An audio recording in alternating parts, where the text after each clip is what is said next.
In today's video, I'm going to teach you how to get QR code on MS Authenticator. Before we begin, make sure you're on a computer and signed in to the Microsoft account you want to protect. You'll also want your phone nearby with the Microsoft Authenticator app installed. The QR code you're about to generate links your account to the app, so keep it private and don't share your screen while you're doing this. Start by opening a browser and going to accountmicrosoft.com, then sign in.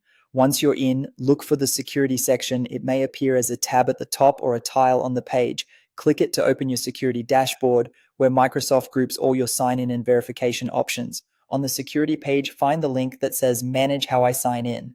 This area controls your sign-in preferences and additional verification methods. Open it to view your current methods and to add a new one. Next, choose Add Another Way to Sign In to your account. This is where you tell Microsoft which kind of method you want to add. When the options appear, select Use an App. That's the option that works with Microsoft Authenticator and will generate the QR code you need.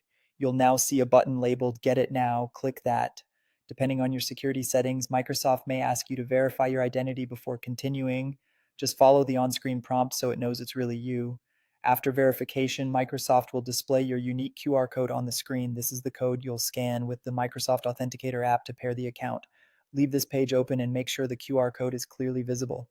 On your phone, open Microsoft Authenticator and use its option to scan a QR code to add your Microsoft account. Point the camera at the code on your computer screen and wait a moment while the app links your account. If the code expires or the pairing times out, click Get It Now again to generate a fresh QR code and try scanning once more. A couple of quick tips: if you don't see the security section or the Manage How I Sign In link, make sure you're signed in to the correct account and try a different browser.